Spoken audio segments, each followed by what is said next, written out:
एक ऐसी कौम जिनके लिए भूख सिर्फ एक लफ्ज था, जिनके शहर में तंगी का कोई तसव्वुर ही नहीं था, जहां सोना मिट्टी की तरह था और पानी रहमत की तरह बहता था।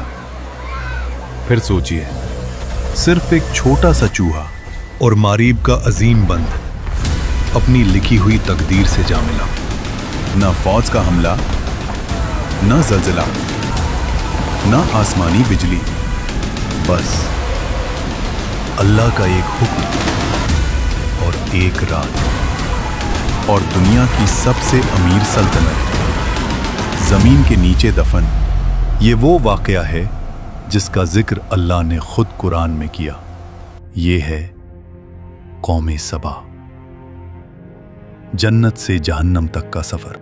और यकीन मानिए, जो आगे आने वाला है वो आपको अंदर तक हिला देगा। कौमे सबा अरब के जुनूबी हिस्से में आज के यमन के इलाके में आबाद थी। लेकिन ये कोई आम कौम नहीं थी, ये दुनिया की सबसे ज्यादा खुशहाल कौम थी। इनकी जमीन जरखेज थी, हवा नरम थी और बारिश बिल्कुल मीजान के साथ होती थी। मगर इनकी असल ताकत, इनका सबसे बड़ा राज मरीब का अजीम बंद। ये डैम इतना अजीम था कि इसके जरिए दोनों जानीब फैले हुए बागों को पानी मिलता था। फल इतने ज्यादा कि मुसाफिर जब वहां से गुजरता तो भूख का एहसास ही नहीं होता। कुरान इस मंजर को खुद बयान करता है। सबा के लिए उनके रहने की जगह पर एक निशानी थी, दाएं और बाएं दो बाग। और फिर अल्लाह फरमाता है, अपने रब का रिज़्क खाओ और उसका शुक्र अदा करो। यह सिर्फ दौलत नहीं थी, यह अल्लाह की रहमत का निजाम था। इस महीने मछलियों का शिकार बहुत अच्छा हुआ है।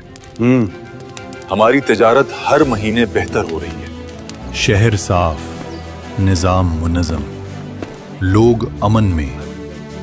कुरान ने इस शहर को कहा पाक शहर और बख्शने वाला रब। ये थी जमीन पर जन्नत। इसी कौम की सबसे मशहूर हुक्मरान रानी बिल्कीस। तफसीर इब्ने कसीर के मुताबिक बिल्कीस एक समझदार, बाहिकमत और ताकतवर रानी थी। उसका तख्त अजीम था, उसका निजाम मजबूत और उसकी सल्तनत दूर दूर तक मशहूर। यहाँ तक कि उसका जिक्र अल्लाह के नबी हजरत सुलेमान अलैहिस्सलाम तक जा पहुँचा। हजरत सुलेमान अलैहिस्सलाम, वो नबी जिन्हें अल्लाह ने ऐसी ताकत दी जो किसी और को नहीं मिली। जिन्नात उनके हुक्म में, परिंदे उनकी जबान समझते और हवा उनके लिए चलती। उन्होंने बिल्कीस को खत भेजा। कुरान इस खत के अल्फाज बयान करता है। ये खत सुलेमान की तरफ से है और ये अल्लाह के नाम से शुरू होता है। और दावत दी, अल्लाह के आगे सजदे में झुक जाओ। बिल्कीस ने मशवरा किया, तोहफे भेजे, सोना, चांदी, जवाहरात। मगर सुलेमान अलैहिस्सलाम ने सब वापस कर दिया और फरमाया, जो अल्लाह ने मुझे अता किया है वो तुम्हारी दौलत से कहीं बेहतर है। यहां बिल्किस समझ गई कि ये कोई आम बादशाह नहीं, ये अल्लाह का नबी है।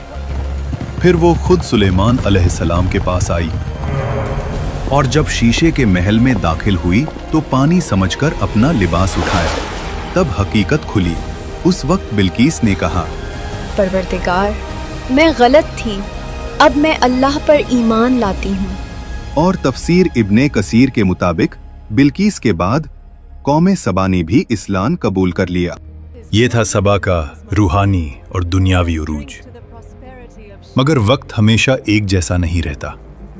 बिल्कीस का दौर खत्म हुआ, नस्लें बदली, हुक्मरान बदले और वक्त के साथ शुक्र की जगह हुरूर ने ले ली। ये बाग हमने बनाए, ये बंद हमने खुद खड़ा किया, ये दौलत हमारी अकल का नतीजा है। अल्लाह का जिक्र कम होता गया और अपनी ताकत का नशा बढ़ता गया।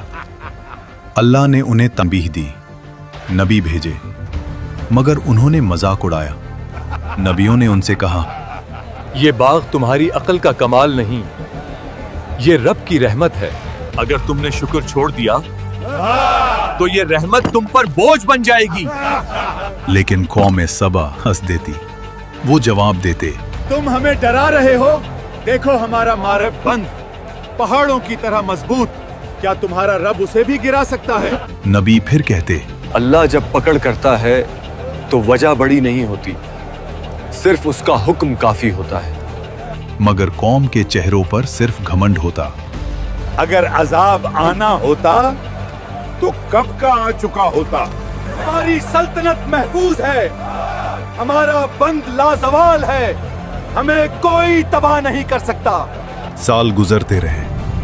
अल्लाह के नबी ने बार बार समझाया, रहमत कहर बनने से पहले सुधर जाओ। मगर उनके दिल पत्थर ही रहे। हमारी बराबरी करने चला है। हाँ, इसकी औकात ही क्या है? नबी पुकारते रहे, बंद से नहीं, अल्लाह से डरो। हमें अजाब से डराना बंद करो, हम अपनी ताकत और दौलत से उसे रोक देंगे। और यहीं से उनके जवाल का फैसला हो चुका था। कुरान यहाँ एक ऐसी बात बताता है जो अकल को हिलाकर रख देती है। अल्लाह फरमाता है, तो जब उन्होंने पीठ फेरी, हमने उन पर बंद तोड़ देने वाला सैलाब भेज दिया। रिवायतों के मुताबिक मरीब डैम की बुनियाद में चूहों ने सुराख करना शुरू किया। लोग देखते रहे, मगर घमंड में अंधे थे। ये बंद हमारी ताकत की निशानी है, ये चूहे इसका कुछ नहीं बिगाड़ सकते। फिर वो रात आई, लोग सो रहे थे, शहर खामोश था और मरीब डैम आखिरी सांस ले रहा था। पहले एक आवाज आई, फिर दूसरी, और अचानक बंद टूट गया। पानी जो कभी रहमत था, अब कहर बन चुका था। लोग चीखने लगे। कोई बोला, बंद तो मजबूत था, खुदा के लिए भागो। मगर भागने का कोई रास्ता नहीं था। कुरान के अल्फाज हैं, फिर हमने उन पर बंद तोड़ देने वाला सैलाब भेज दिया। नबी की आवाज गूंजती रही, ये वही है जिससे तुम इनकार करते रहे। या अल्लाह, हमें बचा ले, हमसे गलती हो गई, मेरी मदद करो।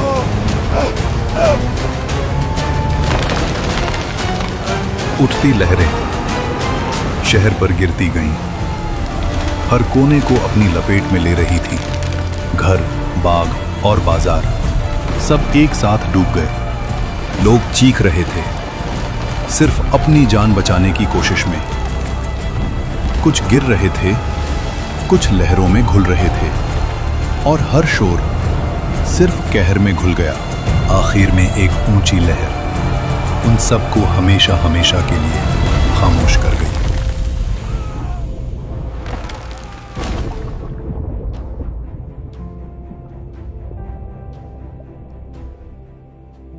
और फिर जो जमीन जन्नत थी, वो वीराना बन गई। बाग मिट्टी बन गए, घर बह गए, शहर के शहर खत्म हो गए, नस्लें खत्म हो गई, सिर्फ वाक़या रह गया।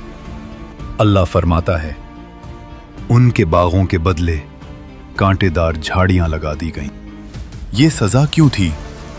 कुरान खुद जवाब देता है, ये सजा इसलिए थी कि उन्होंने न शुक्री की। कौम सबा दौलत से तबाह नहीं हुई, गुरूर से तबाह हुई। उनका जुर्म ये नहीं था कि वो अमीर थे, उनका जुर्म ये था कि वो शुक्र भूल गए। और इन मामूली लोगों को देखकर हंसी आती है। और ये वाकया सिर्फ उनके लिए नहीं, ये हम सब के लिए है। अगर अल्लाह की दी हुई नेमत अल्लाह से दूर कर दे तो वो रहमत नहीं रहती, अजाब बन जाती है। सोचिए, अगर एक छोटा सा चूहा अल्लाह के हुक्म से सल्तनत गिरा सकता है, तो हम किस गिनती में आते हैं? कमेंट्स में लिखो, दौलत या गुरूर, किस चीज ने कौमों को तबाह किया? वीडियो को लाइक करो और चैनल को सब्सक्राइब करो।